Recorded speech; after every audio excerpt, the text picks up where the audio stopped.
ईसा अलैहिस्सलाम का, वो तो कुफ्र है, वो तो हजरत ईसा की तौहीन है, वो तो ब्लास्फेमी है। वो कैसे? इसलिए कि आप हजरत ईसा अलैहिस्सलाम को द मोस्ट सुपीरियर मान रहे हैं, ठीक है। जी हजरत हाँ, ईसा, हाँ है ना, माना ना। नहीं, जब कुरान कह रहा है हाँ, those who तो फिर follow ये him Hazrat will Isa be की the तौहीन है, most क्योंकि superior। कुरान ये भी कह रहा है कि हजरत ईसा अलैहिस्सलाम, अगर कुरान को, आप कुरान को मानते हैं? जी हाँ, मैं कुरान को, मतलब आई डोंट टेक इट नहीं एज मानते। Inherent word of God. I what is से कि दैट? उसमें, क्योंकि उसमें बहुत सी ऑथेंटिक चीजें हैं जो तो आपको पता आप ये चलती। कैसे तय करते हैं कि ये ऑथेंटिक है और ये ऑथेंटिक नहीं है? क्योंकि आप देखिए, this is what scholarship is all about, कि आप आप तो देखेंगे स्कॉलर कि नहीं है ना। नहीं, मैं स्कॉलर नहीं हूँ, बट आई हाँ, मीन यू ये don't have to label carry करने की जरूरत नहीं है। जैसे मैं कहता नहीं, हूँ, आपने कहा ना कि भाई आप खुद स्कॉलर नहीं है, आपने नहीं नहीं लेबल है, लेकिन स्कॉलरशिप आपके पास नहीं है ना। नहीं, मैं स्कॉलरशिप का क्या मतलब है, आपको मतलब ये कैसे स्टडी पता, ना, आपको ये स्टडी। कैसे पता कि ये आयत ऑथेंटिक है? यानी ये यही हुआ ना कि पिक एंड चूज।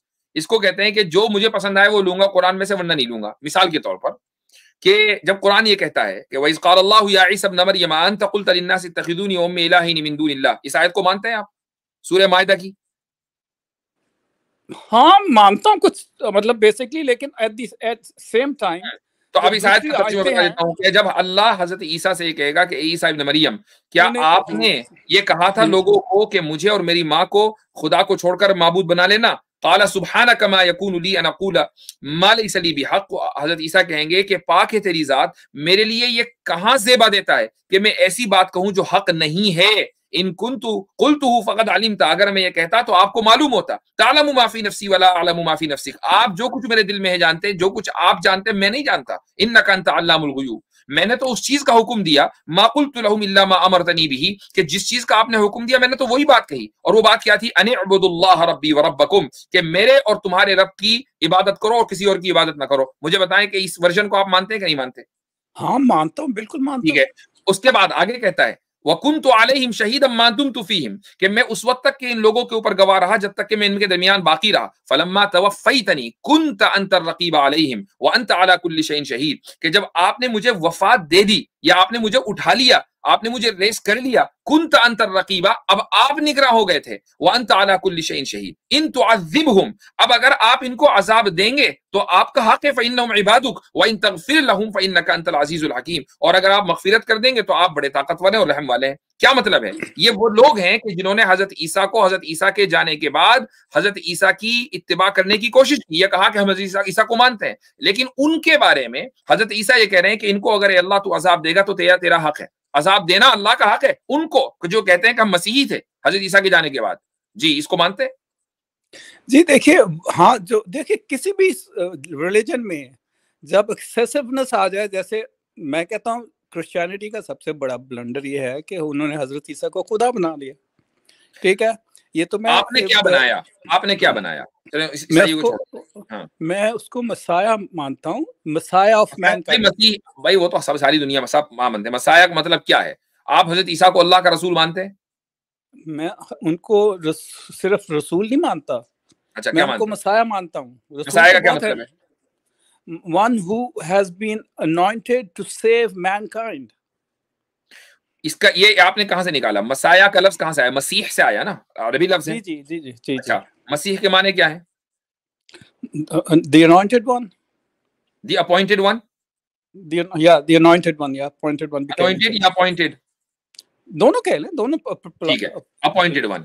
अच्छा, आपको पता है कि दज्जाल के लिए भी मसीह का लफ्ज आता है, मसीह दज्जाल? हाँ, वो क्या है कि he will represent himself as मसीह। ठीक।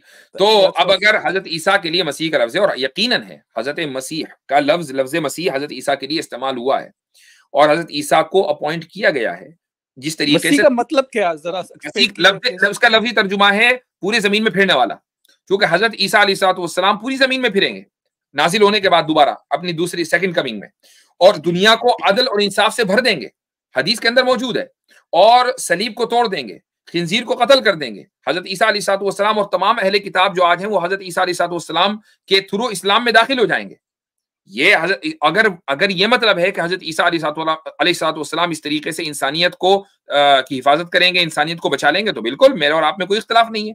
लेकिन आप खाली ये नहीं समझते, आप ये समझते हैं कि हजरत ईसा अलैहिस्सलाम मोस्ट सुपीरियर है। अब मैं आपसे पूछता हूं कि एक आदमी अगर आप हजरत ईसा, क्या हजरत ईसा रसूल अकरम सल्लल्लाहु अलैहि वसल्लम पर ईमान लाएंगे सेकंड कमिंग में?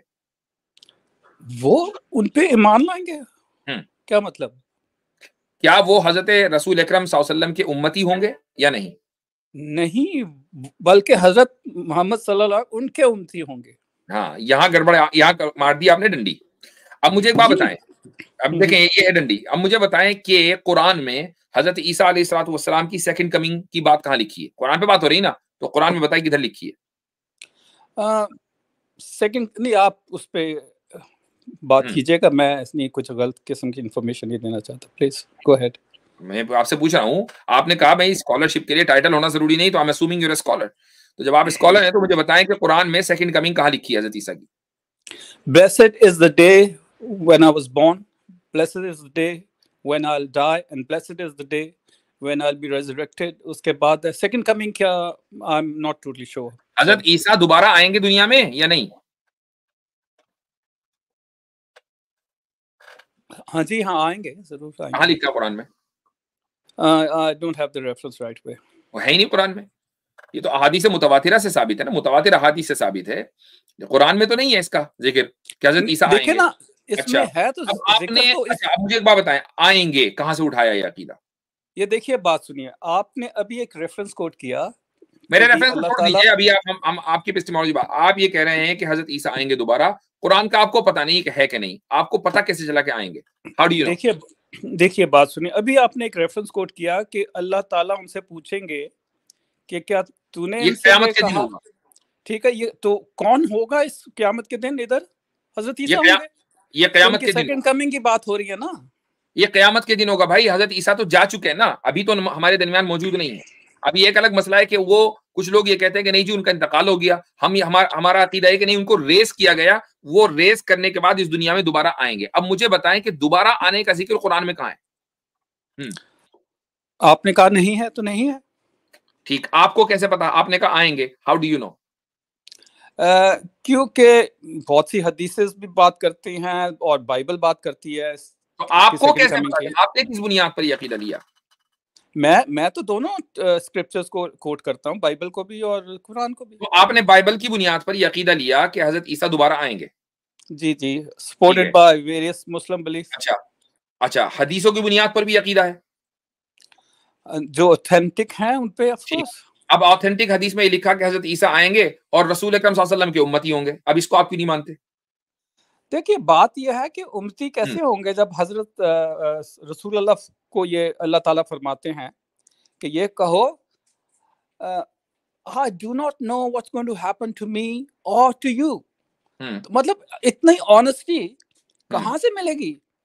और उन्होंने फिर उन्हीं रसूल को ये रेवलेशन दी गई, all who follow Jesus, God is going to fill their hearts with compassion and mercy। Her following नबी को पुराने नबी की तस्दीकी करनी है ना, पिछले नबी नाम है, नाम से बकायदा हजरत ईसा के नाम से ये चीजें आई हैं। ऑल हु फॉलो हजरत इब्राहिम के नाम से भी आई हैं, हजरत नूह के नाम से भी आई हैं, हजरत मूसा ईसा सबके नाम से आई हैं। ये देखिए ना, यहाँ पे प्रॉब्लम होता है कि आप कितने रेजिस्ट करते हो हजरत ईसा के नाम को। बात ये नहीं है, देखें ये फालतू में बातें करना, इमोशनल आर्गुमेंट, हाँ ये इमोशनल आर्गुमेंट है। हजरत ईसा को वही मकाम दिया जाएगा जो हजरत ईसा का है, हजरत नूह का मकाम हजरत नूह को दिया जाएगा, और जो हजरत इब्राहिम का वो हजरत इब्राहिम को। ये नहीं होगा, होल्ड ऑन, ये नहीं होगा कि चूंकि आप बहुत इमोशनली अटैच्ड है हजरत ईसा से, बहुत अच्छी बात है, इसमें कोई वो नहीं है, लिहाजा हजरत ईसा को हम कह दे कि मोस्ट सुपीरियर है। नहीं, ये नहीं कहा जाएगा कि आप सल्लल्लाहु अलैहि वसल्लम को हुक्म दिया गया कि हजरत ईसा की शरीयत को फॉलो करें। क्यों? चूंकि हजरत ईसा की जो शरीयत है वो तो डिस्टोर्ट हो चुकी ना, वो तो है ही नहीं। आप बाइबल को मोस्ट ऑथेंटिक मानते हैं, और अगर मानते हैं तो साबित कर दें। देखिए बात सुने, अभी मैं आपको उनकी सुपीरियरिटी का कुरान से आपको मैं ना, आप बाइबल से दें, कुरान से तो आपने हमारे कुरान का जवाब दे दिया, हमने उसका जवाब भी दे दिया। अब आप मुझे बाइबल से बताएं कि हजरत ईसा, मैं कुरान पे आ रहा हूं प्लीज। अब मुझे आप मुझे बाइबल से बताएंगे कि हजरत ईसा दोबारा आएंगे और हजरत ईसा की शरीयत को रसूल अकरम सल्लल्लाहु अलैहि वसल्लम फॉलो करेंगे और बाइबल की वो ऑथेंटिसिटी भी साबित करें। जी, जो कि बाइबल जी अपने कुरान में लिखा है कि हजरत मरियम को अल्लाह ताला ने चुना। नहीं, कुरान की बात, हजरत मरियम को चुना, खास तौर से चुना, उनको पाक हजरत मरियम को चुना और रसूल का नाम मुस्तफा रखा, द चोजन वन। ठीक है, वहां फिर the chosen one किसको? अल्लाह अस्तफा, और इस्तफा का लफ्ज आदम के लिए इस्तेमाल हुआ, अल्लाह अस्तफा आदम, आदम को भी चुना। सुनिए तो, देखिए हाँ। उनको हजरत मरियम को लेकिन चुना, नाम रखा मुस्तफा किसका? उनको रसूल अकरम पाक सल्लल्लाहु अलैहि वसल्लम। किया, किसी और खातून को पाक किया आज तक नहीं। बहुत अल्लाह अच्छी बात ताला है, ने सिर्फ बहुत अच्छी एक बात है, खातून को बहुत पाक अच्छी किया। बात है। यहाँ पर किसी का मुकाबला नहीं हो रहा है, बात ये नहीं हो रही कि मुझे, हाँ मुकाबला तो कर रहे हैं, नहीं आप नहीं कह हो रहे रहा हैं है, कि नहीं हो रहा है, ये हाँ गलत कर रहे बात हैं, है। हम तो कर रहे हैं। आप ये चाहते हैं, आप मुझे ये बताना चाह रहे हैं, मेरे मुंह में अपने अल्फाज डालकर कि खुदा ना खास्ता मैं हजरत ईसा अलैहिस्सलाम को नीचे कर रहा हूँ, हजरत मरियम को नीचे कर रहा हूँ, और किसी और को ऊपर कर रहा हूँ। हम कुरान की एक बिल्कुल एक कर रहे लफ्ज हैं, के आप ऊपर ईमान हजरत लाते मोहम्मद को ऊपर कर हैं। रहे हैं। हजरत ईसा अलैहिस्सलाम का वही मकाम है जो मकाम कुरान ने तय कर दिया, हजरत मरियम अलैहिस्सलाम का वही मकाम है जो कुरान ने तय कर दिया। हम उनको मरियम ताहिरा मुतहरा कहते हैं, लेकिन उसका मतलब ये नहीं होता कि अब वो मोस्ट सुपीरियर है। हजरत मरियम अलैहिस्सलाम के बारे में रसूल अकरम सल्लल्लाहु अलैहि वसल्लम ने फरमा दिया कि जन्नत की खातून है, तो जन्नत की खातून है, उसमें कोई शक नहीं है। यहाँ तक जन्नत की तो बहुत सी खातूनें होंगी। लिसन टू मी, यहाँ तक कि इख्तिलाफ हुआ है इस चीज में कि अफजल तरीन खातून कौन है, क्या हजरत खदीजा है, या हजरत मरियम है, या हजरत आसिया है फिरौन की बीवी, कौन है, इसमें इख्तिलाफ हुआ है। कुछ लोगों ने कहा नहीं जी हजरत मरियम है, कुछ ने कहा जी नहीं हजरत आसिया है, कुछ ने कहा नहीं हजरत खदीजा है, कुछ ने हजरत फातिमा की बात की, कुछ ने हजरत आयशा की बात की। क्यों? इस ताल्लुक से कोई सॉलिड बात हमें नहीं मिलती है, इसलिए हम यहाँ पर ये अकीदा नहीं रखते कि हजरत मरियम ही होंगी, या हजरत आसिया ही होंगी, या हजरत खदीजा ही होंगी। इनमें से कोई भी हो सकता है, ये अल्लाह ताला का फैसला है। पॉइंट ये है यहाँ पे अपने हजरत आप को ईसा अलैहिस्सलाम के आपने। लिए अगर आप या उनकी वालदा के लिए इस्तफा का लफ्ज है, तो भाई मोहम्मद के लिए मुस्तफा का लफ्ज है, और आदम के लिए भी इस्तफा का लफ्ज है। अब आप कैसे फैसला करेंगे कि नहीं ये ज्यादा चोजन वन है, वो कम चोजन वन है? How in the world you will decide? देखिए आपने आपको एक्सपोज कर दिया इधर आपने। देखिए अल्लाह ताला फरमाते हैं chosen above the women of all nations। मसीह मुस्लिम भाई ये आयतें हमने पढ़ी हुई है, इसको समझते भी हैं। हजरत मरियम अलैहिस्सलाम के लिए जो बरात का अल्लाह ताला ने ऐलान किया, उसकी वजह यह है कि सूरह निसा में अल्लाह ताला ये बात फरमाते हैं यहूदियों के बारे में, वबी कुफ्रिहिम व कौलिहिम अला मरियम बुहतानन अज़ीमा, कि वो मरियम अलैहिस्सलाम पर बुहतान लगाते थे कि ये पाक नहीं है, नापाक है, नाउज़ु बिल्लाह, और ये जो है वो जानी है। उसकी बेस पे अल्लाह ताला ने उनके हजरत मरियम के बारे में उनकी बारात का यहाँ ऐलान किया, उनके नाम पे एक सूरत पूरी मुकम्मल कुरान के अंदर उतारी, इसी बेस पे। इसके अलावा इसका कोई ऐसा रीजन नहीं था कि मरियम ही पाक हैं और बाकी नाउज़ु बिल्लाह सुम्मा नाउज़ु बिल्लाह बाकी औरतें नापाक। सही, देखिए जब चलें जी, हो गया। अब अगली मर्तबा बात करेंगे इस मौजू पर एक मर्तबा। बहुत थैंक यू मुफ्ती साहब for the time, thank you. चलें, सही है। अच्छा जी, अब मैं जल्दी कॉलर लेना है, वो 1 घंटा 40 मिनट है, लेकिन बहुत देर तक की बात नहीं हो पाएगी। मुसलमान आ सकते हैं, और उनके आने से पहले सनातनी कौन बंदा है इनको ले लें। अमित कुमार जी भाई, सामने आ जाएं जब कैमरा खुला हुआ है, क्या मसला है? जी भाई सनातनी बोले, आप म्यूट पर हैं। सॉरी मैं म्यूट पे था। अभी आवाज आ रही है? आ रही है। हाँ जी, मैं आपसे एक्चुअली 2 सवाल था। मैंने काफी आपको सुना है, तो काफी देखता हूँ, समझने के लिए सीकर हूँ। तो मुझे ये क्वेश्चन है कि फर्स्ट, आप मतलब कई बार आपने स्ट्रीम में कहा है कि मुस्लिम सबसे पुराना है, मतलब ये 1400 साल पुराना नहीं है, बहुत आदम ऐसे करके कुछ बताते हैं। तो आप प्रूफ के बारे में बहुत बात करते हैं, अच्छा लगता है। तो क्या आप कोई आर्कियोलॉजिकल प्रूफ दिखा सकते हैं कि ऐसा कोई एविडेंस मिला हो, या ऐसा कोई मिला हो जहां पर जो आजकल जो मुस्लिम आइडियोलॉजी फॉलो करते हैं, या फिर जो मुस्लिम गेटअप है जैसे आपने भी लिया है, इस तरह का कुछ मिला हुआ है? नहीं, हमने तो उसके बारे में पुराना या ऐसा, या फिर इंडिया में कोई? हाँ जी, ऐसा कोई दावा नहीं किया, हमने ऐसा कोई दावा नहीं किया। आप कैसे ये सबसे पुराना है? हाँ, तो मैं बता रहा हूँ ना, मैं क्या हमारा दावा क्या है, उसको सुनेंगे तो फिर आप समझेंगे। हमने हरगिज़ ये दावा नहीं किया कि हमारा ये जो गेटअप है या हमारी जो सिविलाइजेशन है ये सबसे पुरानी है। हमारा ये दावा है ही नहीं, हम सिविलाइजेशन के बारे में कोई बात नहीं करते, ना दावा करते। मुझे एक बात बताएं, अब हम ये कहते हैं कि मुस्लिम के माने क्या होते हैं, आपको पता है? जी वही एक गॉड को, जैसे मैं सुन रहा हूँ आपके उसमें कि एक अल्लाह को माने और बस उनकी वो करे, प्रेयर करे। आपका अपना अंदाजा है। मुस्लिम के माने है one who submits his will to the will of God, जो अपनी विल को खुदा की विल के सामने सबमिट कर दे। ठीक है, तो आप मुझे बताएं कि इस दुनिया का जो पहला आदमी होगा जिसको खुदा ने पैदा किया, जो भी होगा उसको आप ऋषि मुनि कुछ भी कह लें, क्या उसने अपनी विल को खुदा की विल के ताबे नहीं किया था? खुदा की विल के सामने सबमिट नहीं किया था? जी किया था। तो बस वो मुस्लिम था, जो भी ये करेगा वो मुस्लिम है। तो ये सेम चीज तो सनातनी भी बोलते हैं। तो अब हमें वो नहीं, मतलब भगवान, आप वो वो नहीं भगवान बोलते, का आप बोलते ये हैं। बोलते हैं कि जी ओल्डेस्ट सिविलाइजेशन। सर आप सिविलाइजेशन की बात करते हाँ हैं, हमें सिविलाइजेशन से कोई लेने देना हाँ नहीं। आपकी सिविलाइजेशन ओल्ड गोल्ड कुछ भी हो सकती है, डजंट मैटर। हाँ। इस्लाम सिविलाइजेशन नहीं, नहीं है। इस्लाम ओल्डेस्ट जो है, रिलीजन भी तो बोलते हैं, और उसके बहुत सारे आर्कोलॉजिकल प्रूफ भी मिलते हैं। आप तो भैया आप तो रिलीजन को मानते ही नहीं ना। सनातन तो अपने आप को कहता है हम रिलीजन नहीं है। नहीं, वो तो धर्म की बात होगी ना। ठीक। तो अब मुझे अब आप दैट्स अ मुझे डिफरेंट मसलन, थिंग, रिलीजन। अच्छा चलिए ठीक रिलीजन है, का यहाँ डेफिनेशन। इसलिए मैं एक जी बात कहता हूँ, चलो ठीक है। आपके जी पास जी जी। सनातन के ओल्डेस्ट धर्म होने की जो वजह है वो क्या है? ओल्डेस्ट का मतलब अगर आप जैसे आर्कोलॉजिकल प्रूफ देखें तो बहुत सारे प्रूफ है। आप कई अभी रिसेंटली भी कहीं मिला है, टर्की में भी मसलन देखिए वहां भी शिवलिंग मिला है, सब जगह मतलब मिल रहे हैं ये। अरे भैया ठीक वो है। हमारे पास हमारे गली शहर में ही जो है ना, एक जगह वो फुटपाथ के ऊपर अजीब सा निशान था। कोई यहाँ की जो एनआरआईज हैं हिंदू, उन्होंने उसको शिवलिंग समझ के इबादत शुरू कर दी, तो पुलिस ने उनको जाके अरेस्ट किया। तो वो वाली बात ना करें कि वहां शिवलिंग मिला है।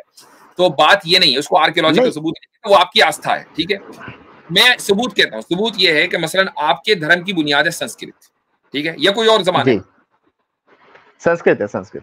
ठीक है, संस्कृत है। अब करेक्ट, मुझे बताएं बेसिक कि संस्कृत। संस्कृत का जो ओल्डेस्ट मैन्युस्क्रिप्ट है वो कब का है? सर ये मुझे आइडिया नहीं है, बट ये वेदास का है। वेदास आपको का मैं है, बट बता वो दूं बहुत कि पुराना है। ओल्डेस्ट मैन्युस्क्रिप्ट है ना, वो चंद सौ हम्म। साल के अंदर अंदर का है। चंद सौ साल का, 1000 साल की नहीं बात नहीं सर, हो रही है, चंद सौ साल की बात हो सर रही है। सर आपने अभी बीच में वो शंकराचार्य ये भी जी का बता बताया दूं था। आपको। अच्छा मैं ये भी शंकराचार्य तो बता दूं, 10th सेंचुरी में आए थे, वो आए होंगे। उनके अब मैं पास ये तो बता कितने दूं सारे आपको मैन्युस्क्रिप्ट थे। कि तमिल तमिल लैंग्वेज संस्कृत से हाँ ओल्डेस्ट है कि नहीं? हाँ, ऐसे मतलब कहते हैं, अभी आई डोंट नो। कहते नहीं, साबित है, साबित है। उनके पास जो मैन्युस्क्रिप्ट हम्म। है वो संस्कृत के मैन्युस्क्रिप्ट से ओल्ड है। ठीक है। हाँ हाँ अच्छा हाँ। आपको क्या लगता है कि दुनिया में सिर्फ संस्कृत जबान है, संस्कृत सबसे ओल्ड लैंग्वेज है, या संस्कृत की जो सिस्टर लैंग्वेजेस हैं जैसे लैटिन है या और भी लैंग्वेजेस हैं वो भी उतनी ही ओल्ड है जितनी संस्कृत है? नहीं, संस्कृत तो ओल्ड है, ओल्डेस्ट है। नहीं, और ना यही तो बात है ना, आपको असल में सिखा दिया व्हाट्सएप वालों ने कि कहो भाई संस्कृत ओल्डेस्ट है। अब कोई तहकीक वहकीक कुछ नहीं। जब आप किसी लिंग्विस्टिक्स से पूछेंगे, जो लिंग्विस्टिक्स का माहिर होता है, वो बताएगा कि जी। भाई इनको यूरोपियन लैंग्वेजेस की जो चंद जो पूरा ग्रुप है उसमें जो टॉप लैंग्वेजेस है, जिन सारी लैंग्वेजेस निकली हैं उसमें संस्कृत भी है, उसमें लैटिन भी है, उसमें शायद जर्मन भी आती है। इस तरह की चंद 2-3 लैंग्वेजेस हैं, ये सारी की सारी ओल्ड लैंग्वेजेस। अगर आप ये मान के चल रहे हैं कि संस्कृत ओल्डेस्ट लैंग्वेज है, तो फिर आप तमिल को ओल्डेस्ट कैसे मान रहे हैं, जबकि तमिल को ओल्डेस्ट मानने के ऊपर पूरी दुनिया का एग्रीमेंट है? सर एटलीस्ट जो मेरा प्रश्न था मेन की इस्लाम के ऊपर, एटलीस्ट इससे तो ना पीछे का तो ही है। अब बात ये हो गई ना इस्लाम से कि तो पीछे का आपने है। कहा कि जी ओल्डेस्ट धर्म जो है वो हिंदुइज्म है। हमने कहा जी हिंदुइज्म की बुनियाद क्या है जी? संस्कृत है। संस्कृत ओल्डेस्ट निकली नहीं तो फिर धर्म कैसे ओल्डेस्ट होगा? ठीक है। अब हम ये कहते हैं कि जब हम ये बात मानते हैं कि मुसलमान या इस्लाम इस्लाम सबसे ओल्ड है, इसका मतलब ये होता है कि इस्लाम के माना है one who submits his will to the will of God. तो हजरत आदम से लेकर हमारे हिसाब से उनका नाम हजरत आदम था, आप उनको कुछ कोई दूसरे नाम से याद कर ले। मैं इसीलिए मैंने कहा कि जो इब्तदाई लोग थे जिनको ऋषि मुनि आप लोग कहते हैं, वो सारे के सारे ऋषि मुनि बने ही इसी वजह से कि वो they were submitting their will to the will of God.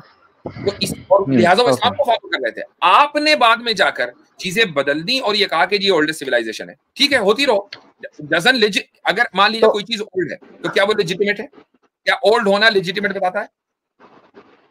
नहीं, ओल्ड होना लेजिमेट की बात नहीं है, मगर मैं आपके प्रश्न पे लिया था, जो आप जो कह रहे हैं कि हम ओल्डेस्ट हैं, ये कि बात मुस्लिम अहम सबसे पहले है। ये बात अहम इसलिए है कि आप अपने आप को जब ये कहते हैं ना कि वी आर द ओल्डेस्ट, तो आप इसमें लेजिटिमेसी साउंड करती है कि हम इसलिए लेजिटिमेट हैं क्योंकि हम ओल्ड हैं।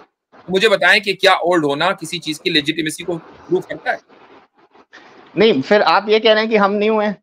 अगर आप मुझे बताइए कि मस्जिद का 1400 साल पहले कोई प्रूफ है कहीं पर हो, कहीं बनाओ, या फिर आप ये कह रहे हैं कि मस्जिद 1400 साल के बाद आया? भाई मस्जिद किसे वैसे कहते मैं हैं? आपकी स्ट्रीम सुन रहा हूँ कि एक एरिया, एक प्लेस है जहां पर आप वर्शिप कर सकते हैं, यही आप बता रहे हैं? एक एरिया जहां पर आप वर्शिप कर सकते हैं उसको इबादतगाह कहा जाता है। ठीक है। मस्जिद, चूंकि मुसलमानों ने इस लफ्ज को इख्तियार किया, वरना मस्जिद के माने सजदा करने की जगह। क्या 1400 साल पहले लोग सजदा नहीं करते थे? हाँ, तो वो जो मस्जिद का जो कंस्ट्रक्शन है, ऐसा कोई कंस्ट्रक्शन दिखाई क्यों नहीं देता? कोई आर्कोलॉजिकल सर्वे है कि जिसमें नहीं, मिला हो? उसके ओल्ड होने के हम कभी बात नहीं करते। हम ये नहीं कहते कि हम ये जो कंस्ट्रक्शन है, ये ओल्डेस्ट है, ये हमारा दावा ही नहीं है। उससे पहले सजदा कहाँ करते थे? दावा नहीं है, उस पर हमें डिबेट करके कोई फायदा नहीं। हम तो ये कहते हैं कि ये वाला जो पर्टिकुलर स्टाइल है, ये स्टाइल भी आज आप मस्जिदों का जो स्टाइल देखते हैं इंडिया, पाकिस्तान या कहीं भी, वो स्टाइल मदीने में था ही नहीं। रसूल अकरम सल्लल्लाहु अलैहि वसल्लम ने वो वाली मस्जिद बनाई नहीं थी, वो तो बहुत सिंपल सी थी, छप्पर डाल दिया था, उस जमाने का वही कंस्ट्रक्शन था। अब आप तुर्की चले जाएं, तुर्की में जो मस्जिदों का कंस्ट्रक्शन है, आपको ऐसी मस्जिद पूरे इंडिया में कहीं नहीं मिलेगी। इंडिया का कंस्ट्रक्शन का स्टाइल अलग है, तुर्की का मेरा कहने का मतलब है मस्जिदों का जो स्टाइल है वो बैजेंटिनियन क्रिश्चियनिटी से इंस्पायर्ड है। हम तो मानते हैं इसको, हमें क्या मसला है। बात ये है कि इस्लाम किसको कहते हैं, ये ओल्डेस्ट है, बाकी सिविलाइजेशन यंग एंड ओल्ड हो सकती है, उससे कोई फर्क नहीं पड़ता। मेरा कहने का मतलब कि जिस तरह से हम मुस्लिम्स को देखते हैं, उनका एक आउटर फीचर है, इंटरनली ठीक है, फिलोसॉफिकल कई चीज है, तो आउटर फीचर का जैसे मस्जिद हो गया या और भी चीजें हैं, और भी कुछ हो सकता है, ऐसा कुछ प्रूफ है? नहीं, ये ओल्ड न्यू है। या फिर आप ये कह रहे हैं कि सिविलाइजेशन 1400 साल पहले आई है? नहीं, ओल्ड इस्लाम हो सकता है। ये जो फीचर आपको आउटर फीचर लगता है, ये न्यू है, ये ओल्ड नहीं है, इसके ओल्ड होने का हम कभी दावा नहीं करते। अच्छा, ये न्यू है, ठीक है सर। बात कर रहे हैं अकीदे की, हम बात कर रहे हैं फेथ की। जो फेथ है, जो ये आउटर फीचर किसी को मुसलमान नहीं बनाता। एक इस तरह का फीचर आपको, मसलन क्या आपको लगता है कि कुर्ता सिर्फ मुसलमान पहनता है इंडिया में? हिंदू नहीं पहनते कुर्ता? नहीं कुर्ता, हाँ कुर्ता पहनते हैं। पजामा पहनते हैं? हाँ नहीं, पजामा पहनते हैं, बट जिस तरह से लाइक आप दाढ़ी रखते हैं, मूछ नहीं रखते, ये सब कई सारी चीजें हैं। उड़ जाइए, क्या किसी हिंदू की दाढ़ी देखी? हाँ है। अच्छा, राजस्थान के हिंदुओं की टोपी देखी? हाँ, वो पगड़ी बोलते हैं उसको, टोपी नहीं। अरे वो जो गांधी वाली टोपी होती थी, नेहरू वाली, वो पहनते हैं बहुत बड़ी तादाद में। हमने खुद यूपी के अंदर देखा अच्छा, लोगों को। ठीक है, हाँ। खास एक तरह की टोपी होती थी, वो पहनते थे। अब जरा कल्चर बड़ी तेजी के साथ बदल रहा है, लेकिन पहनते थे। तो भाई टोपी हिंदू भी पहन रहा है, मुसलमान भी पहन रहा है, ये सारी चीजें हैं, ठीक है। तो कहने का मकसद ये है कि मुसलमानों का, अब अगर आपको कोई दाढ़ी टोपी वाला लगे और आप कहें कि भाई ये तो मुसलमान है, नहीं, ये सिर्फ दाढ़ी टोपी रखने से या कुर्ता पजामा पहन लेने से कोई मुसलमान नहीं होता, क्योंकि हिंदू भी ये काम करते आ रहे हैं। इस्लाम इस लिबास का नाम नहीं है, इस्लाम एक फेथ का नाम है। इस्लाम के माने हैं कि आप अपनी मर्जी को, अपनी विल को खुदा की विल के ताबे कर दें, उसको फॉलो करें, खुदा जो कह रहा है उसको फॉलो करें। और ये चीज पहले इंसान ने भी की है और दूसरे इंसान ने भी की, और हमेशा लोग करते आ रहे हैं। जितने ऋषि मुनि, अंबिया जो भी आप हैं, वो सारे करते आ रहे हैं। आप अंबिया को ऋषि मुनि कहते हैं, जिनको हम अंबिया कहते हैं उनको आप ऋषि मुनि कहते हैं। ये हाँ, ये एक बात है कि ऋषि मुनि का स्टेटस आपने बदल दिया बिल्कुल, लेकिन आपके यहाँ कॉन्सेप्ट वही है। उस कॉन्सेप्ट को समझने की जरूरत है। नहीं, आप कैसे कह रहे हैं बदल दिया? आप किसी ऋषि मुनि को मानते हैं? ऋषि वशिष्ठ हैं, ऋषि अत्रि हैं, गार्गी हैं, आप मानते हैं किसी ऋषि मुनि को? हमें जो है किसी के नाम, हमें मालूम है कि इस दुनिया के अंदर 1,24,000 से ज्यादा अंबिया आए हैं, और हमें मालूम है सिर्फ 200-300 के नाम, हमें उससे ज्यादा के नाम मालूम नहीं है। अब ये जो 1,00,000 से ज्यादा हैं, हमें उनका नाम नहीं पता। वो इंडिया में भी हो सकते हैं, वो चाइना में भी हो सकते हैं, वो जापान में भी हो सकते हैं, वो दुनिया के हर खित्ते में हो सकते हैं। अल्लाह ने कुरान में बयान किया कि हर कौम में, हर जबान में अल्लाह ने हर कौम के अंदर नबी भेजे। इंडिया में भी आए होंगे। तो जो इंडिया की जो मशहूर शख्सियात है, उनमें से जिन्होंने दीन को फैलाया है, खुदा के पैगाम को फैलाया है, हो सकता है कि वो अंबिया हों, लेकिन जिनके नाम आप जिक्र कर रहे हैं हमें नहीं पता, इसलिए हम ना तो ये कह सकते कि वो नबी थे, ना ये कह सकते कि नबी नहीं थे। वो ग्रेट लोग थे। तो आपको पता नहीं है तो आप ये कैसे कह रहे हैं कि चेंज कर दिया? हाँ, चेंज हम देख रहे हैं, आपने चेंज किया। हम ये नहीं कह रहे कि ऋषि मुनियों ने चेंज किया, चेंज आपने किया। मतलब ये आपको ऋषि मुनियों का पता, एक मिनट, आपको पता नहीं है कि ऋषि मुनि कौन थे, एंड आप कह रहे हैं कि आपसे चेंज कर दिया। आपको ये भी नहीं पता कि नबी कौन यहाँ पे भारत में आया है? मुझे एक बात बताइए, मुझे एक बात बताएं, क्या आपको सरस्वती, दयानंद सरस्वती के बारे में पता है? हाँ जी, स्वामी दयानंद सरस्वती, आर्य समाज के संस्थापक। हाँ जी, तो क्या समझते हैं उनके बारे में? अच्छे आदमी थे, बुरे आदमी थे? अच्छे इन द सेंस कि ठीक है, उन्होंने वो, हमारे में एक्चुअली दो चीज होता है, निराकार और साकारवाद। तो वो निराकारवाद को लेकर के चले थे और उन्होंने बहुत काम किया है। सत्यार्थ प्रकाश की किताब में टाइटल के ऊपर लिखा हुआ है ऋषि दयानंद सरस्वती, वो ऋषि उनको कहा जाता है। अब आप उनकी किताब खोलें और उस किताब में जहां पर उन्होंने बुत परस्ती, आइडल वर्शिपिंग की कंडेमनेशन किया है, और ये कहा है कि ये जानवरों का काम है। ठीक है, जानवर, जो लोग इस तरह इस लेवल पर हैं वो जानवर है, उनको जानवर कहा, उनको बेवकूफ कहा, खूब गालियां दी दिल भर के। क्या आप उसको मानते हैं? और ये कहते हैं, और उन्होंने ये कहा मैं वेद को मानता हूं और मैंने वेद की जो व्याख्या की है वो सही है, और ये जो सनातनी व्याख्या करते हैं ये गलत है, क्योंकि इन्होंने वेद को चेंज कर दिया। अब मुझे बताएं, ये तो घर की शादी, सर मैं 1 मिनट आपसे लूंगा। आपका मैंने देखा एक पार्शियल अप्रोच है, आप वेद में कहीं कहीं जाते हैं पार्शियल चीज उठाते हैं। स्वामी दयानंद सरस्वती में सत्यार्थ प्रकाश में मुस्लिम्स के बारे में कितना कुछ कहा है, मैं ये सब कहना नहीं चाहूंगा। तो क्या आप वो मानते हैं? मैं आपको बोलूंगा बिल्कुल कहा है। अब मैं उसका जवाब मुझे बोल रहे थे आप मानते हैं। बिल्कुल मैं उसका जवाब देता हूँ। उसका जवाब ये है कि हम स्वामी दयानंद सरस्वती को 1 नंबर आदमी नहीं, 2 नंबर का जाहिल लपाड़ी मानते हैं। ठीक है, सुन लीजिए बात।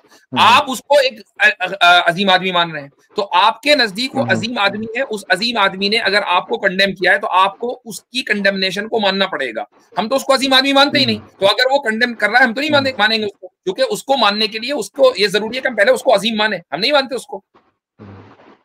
देखिए सर, हमारे इसमें मैंने आपको पहले बताया कि साकार निराकार दोनों हैं। तो कोई साकार को लेकर के चलता है, कोई निराकार को लेकर के चलता है। अगर ईश्वर में आप अपने शुरू में ही बताया था कि वो सर्वशक्तिमान है, अगर वो सर्वशक्तिमान है तो भूत में भी आ सकता है। ये थोड़ी है कि किसी ने 1400 साल पहले कोई आया उसने बोल दिया कि ऐसा ऐसा नहीं है। अगर सर्वशक्तिमान नहीं है तो वो भूत में भी नहीं आ सकता। देखिए बात मत बदलिए। आपने मुझसे कहा इस बात में आर्य समाज से थोड़ा सा वो है कि हिंदुइज्म ने चीजों को तब्दील कर दिया, तो मैंने घर की गवाही उठाकर दिखा दी।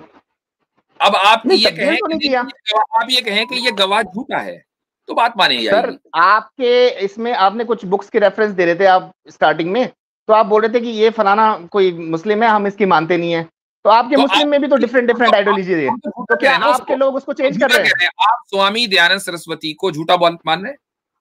अरे आपने अभी इतने सारे लोगों को बात बताई, कितने ने क्या क्या चेंज किया, सिया सुन्नी दुनिया में चीजें हैं। झूठे सब जिन्होंने चेंज किया सब झूठे। कोई आप बताएं दयानंद सरस्वती झूठे? आप ये कह नहीं सकते। मैं तो कह रहा हूँ ना, मैं तो यही बोल रहा हूँ। मैं तो बोल रहा हूँ कि वो एक आइडियोलॉजी को लेकर के चले, उस आइडियोलॉजी को सही माना है। जिन्होंने चेंज किया वो झूठे हैं। आप दयानंद सरस्वती को झूठा मानते हो? नहीं, हम तो नहीं मानते। तो फिर जब आप बहुत कुछ बोला है, उनकी क्रिटिसिज्म को उन्होंने बहुत कुछ सही किया है। आर्य समाज का बहुत बड़ा कंट्रीब्यूशन है। तो जब आप उनको सच्चा मान रहे हो और वो ये कह रहे हैं, वो आपको झूठा कह रहे हैं, आइडल वर्शिपर्स को वो झूठा कह रहे हैं, तो आपने उनको सच्चा माना। लेकिन जहां वो आपको झूठा कह रहे हैं आप उसको नहीं मान रहे, इसका मतलब आपने उनको सच्चा नहीं माना। नहीं, ऐसा नहीं हो सकता सर। हर कोई व्यक्ति तो व्यक्ति है, वो उसमें कहीं ना कहीं गलतियां तो हो सकती है, कहीं ना कहीं गलतियां तो हो सकती है। आपने खुद भी बोला कि आप परफेक्ट नहीं है। He is also not perfect. एक गवाही मांगी घर की, मैंने घर की गवाही उठाकर दे दिया। अब आप जो है आए बाय कर रहे हैं। नहीं ऐसे तो नहीं सर, आप ऐसे तो कोई भी आ जाएगा, कोई मुस्लिम भी आ जाएगा, कुछ बोलता रहेगा। मसला है क्या करें, ऐसे ही हो रहा है। अच्छा चलिए कोई बात नहीं। एक दूसरा मेरा प्रश्न था। नहीं अब सर आपका मैंने सर एक प्रश्न था सर, प्लीज। मुझे मिला नहीं था मुझे इसका सॉल्यूशन, इसलिए कि आपके जो कई बार आपने बहुत अच्छा लगा कि जो टेररिस्ट ऑर्गेनाइजेशन है ISIS और जैश ए मोहम्मद ऐसे बहुत सारे हैं, आपने उनको कंडेम किया क्योंकि उन्होंने बहुत हीनियस क्राइम किए हैं। ये सेम चीज मुगल्स, टीपू सुल्तान या फिर कश्मीर में कह लो या फिर नवाखाली के राइट में बहुत मुस्लिम्स ने किया है। क्या आप उनको कंडेम करते हैं? या औरंगजेब है उसने किया है बहुत कुछ, बहुत गड़बड़ किया है उसने, नहीं बहुत तोड़ा है, नहीं फिर ये तो बात वही होगी ना, फिर वही आप टेररिस्ट को आप बढ़ावा दे रहे हैं। आप किसी भी हिस्ट्री को उठाएंगे, हिस्ट्री को कभी भी आउट ऑफ कॉन्टेक्स्ट नहीं पढ़ा जा सकता। हिस्ट्री हमेशा ब्लैक एंड व्हाइट नहीं होती, उसके अंदर ग्रे एरिया भी बहुत ज्यादा होता है। और हिस्ट्री को ये देखा जाता है कि वो किस पैराडाइम से लिखी गई है। मिसाल के तौर पर इंडिया में जो राइट विंगर्स हैं, उन्होंने जो हिस्ट्री लिखी है वो अपने एतबार से लिखी है। उन्होंने अपने आप को बड़ा बताया कि जी फलाने हमारे मंदिर तोड़ दिए, ये कर दिया, वो कर दिया, और आप वो वाली हिस्ट्री पढ़ के हमारे साथ जाते हैं। जो लेफ्टिस्ट की हिस्ट्री है वो दूसरी है, उन्होंने अपने हिसाब से लिखी है। तो बात यह है कि हिस्ट्री में कोई भी चीज हमेशा क्लियर नहीं होती, दो चार की तरह वाज़ेह नहीं होती है। अगर एक हुकूमत और उस हुकूमत में मुझे बताएं कि जिस वक्त मुगलों की हुकूमत थी, मुसलमानों की तादाद मुश्किल से 3% थी, वो हुकूमत बाकी कैसे रही? और मुगलों से पहले दूसरे भी खानदानों की हुकूमत रही। 800 साल मुसलमानों की हुकूमत थी, 2 या 3% मुसलमान थे। हुकूमत किन के ऊपर की जा रही? हिंदुओं के ऊपर की जा रही। हिंदुओं की मदद के बगैर मुसलमानों की हुकूमत इंडिया में कायम नहीं हो सकती थी। अगर मंदिर तोड़े जा रहे थे तो आप लोग सो क्यों रहे थे? आपने उस हुकूमत को उठाकर क्यों नहीं फेंका? क्यों आप लोग साथ में खड़े हुए थे कि हाँ जी इस मंदिर को भी तोड़ो, उस मंदिर को भी तोड़ो? तो ये तो जुर्म आप लोगों का है, आप मुसलमानों के ऊपर कहां से डाल देते हैं? नहीं, पहली बात तो 800 साल पूरे भारत में किया नहीं हुकूमत, सब जगह से 50 जगह से विरोध था। 8 साल किया, 800 साल को छोड़ दो, 8 साल। और जहां भी था वो टॉप में बैठे हुए हैं। 8 साल भी अगर हुकूमत है तो वो राजो रजवाड़ों और हिंदुओं की मदद के बगैर मुमकिन नहीं थी। और राजे रजवाड़े आपस में एक दूसरे की दुश्मनी निकालने के लिए उसको तख्त को कहते थे कि जी फला मंदिर तोड़ दो, तो और अपने अफराद भी बेचते थे। यानी सारे फौजी जो है मुसलमान नहीं थे, 2-3% पूरे मुल्क को कहां से ले लेंगे भाई? हुकूमत के अंदर फौजी भी हिंदू, जनरल भी हिंदू, कर्नल भी हिंदू, सारे हिंदू, सारे काम हिंदू कर रहे हैं। इस हिसाब से तो अंग्रेजों ने कुछ किया ही नहीं, यहाँ पर कोई यहाँ पे लूट खसोट किया ही नहीं, 2-3